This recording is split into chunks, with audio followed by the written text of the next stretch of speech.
Vemos ahí a uno de los sobrevivientes de la masacre de Iguala narrando cómo fue esa noche del 26 de septiembre y cómo empezó toda esta situación que ha causado todo un revuelo en México y un cambio también de la percepción que se tenía del país respecto a la seguridad, respecto también a cómo se vive en esta nación donde no solo están desaparecidos los 43 estudiantes, sino miles de personas desde hace años.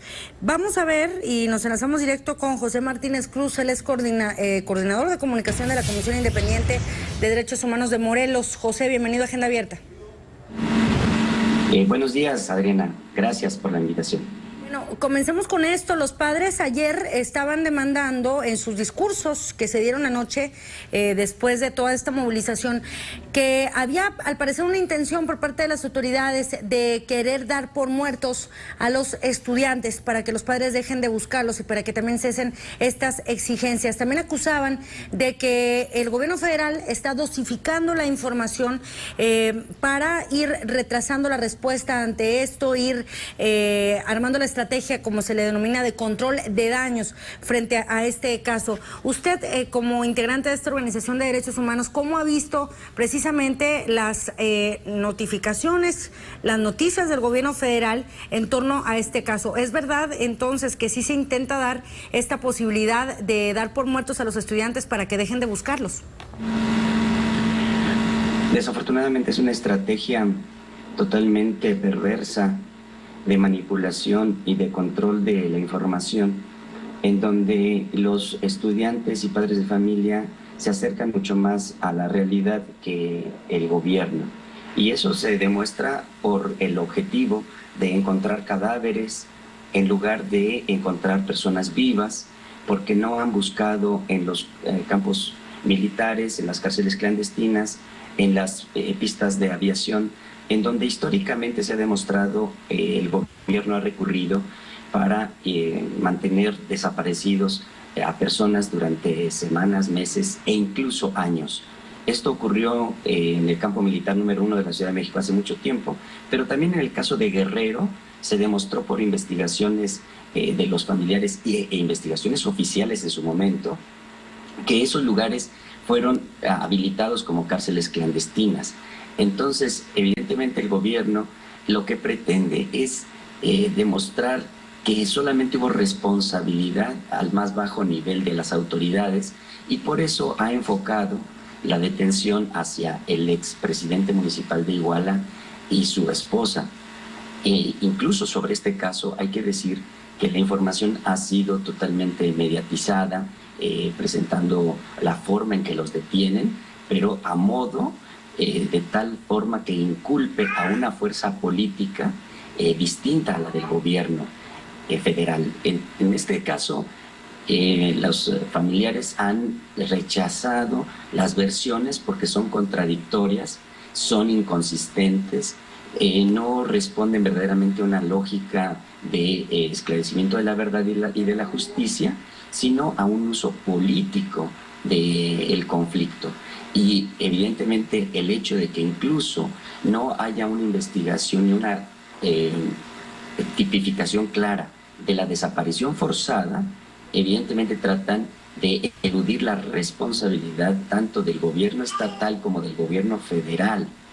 Esto nos parece sumamente grave porque evidentemente no se trata de esclarecer este caso a pesar de las múltiples formas de expresión de protesta, como ustedes lo han documentado, tanto en nuestro país como a nivel mundial, en solidaridad con los de Ayotzinapa. Y aquí hay que decir una cuestión más. Evidentemente que el delito de desaparición forzada implica que no se resuelve solamente mostrando un cuerpo.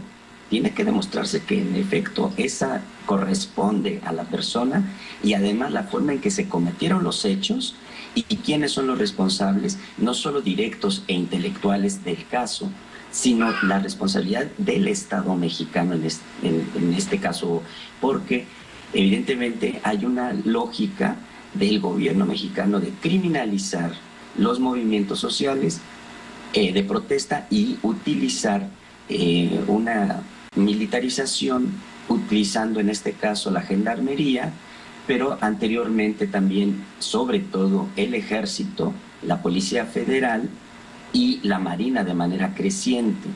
Entonces hay responsabilidad del Estado mexicano en desaparición forzada. Aquí está documentado con muchos testimonios de, como el joven que acaba de dar su narración, de hechos, porque hubo personas que lograron sobrevivir y dar testimonio de que eran los policías directamente. Pero también se ha demostrado que el ejército mexicano, el batallón 27, ahí estuvo presente, los agredió a los estudiantes y también tiene responsabilidad en este acontecimiento de desaparición forzada. Hay que agregar un dato. Y en este sentido, José Martínez, ¿cómo ve que las autoridades federales están acusando a el principal autor intelectual, como se le considera hasta ahora, del exalcalde de Iguala, José Luis Abarca, de secuestro, homicidio y delincuencia organizada, pero no se le está acusando de desaparición forzada? ¿Por qué considera usted que se está dando eso si está todos los requerimientos para también acusarlo de eso?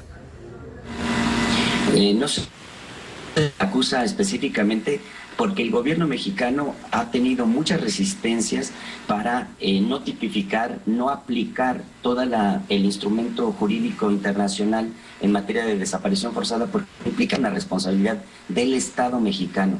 Implicaría que, además de este caso, investigara todos los demás casos que se están presentando. Muchos de los 27,000 desaparecidos que actualmente hay en el país fueron cometidos por elementos de alguna institución policíaca, militar o de la Marina.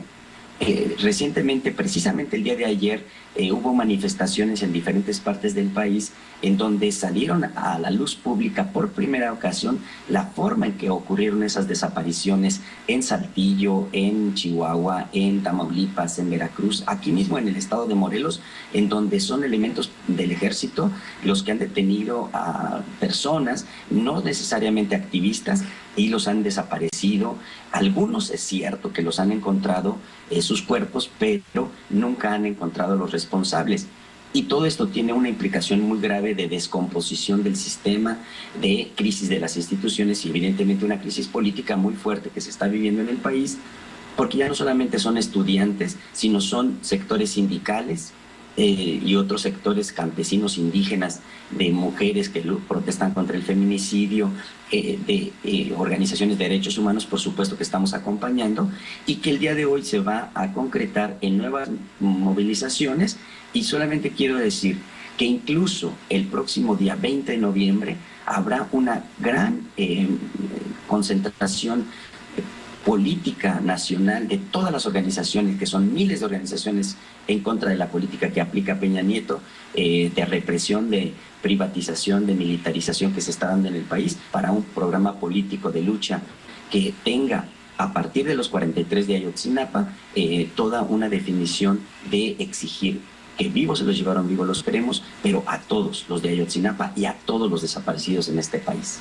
Ante José Martínez Cruz, que estemos recordando esta fecha que ya está cerca, solo 14 días, 20 de noviembre, un aniversario más de la Revolución Mexicana, y vaya momento en que se va a estar conmemorando esta fecha clave para la historia de nuestro país. José Martínez Cruz, gracias por este análisis para Agenda Abierta.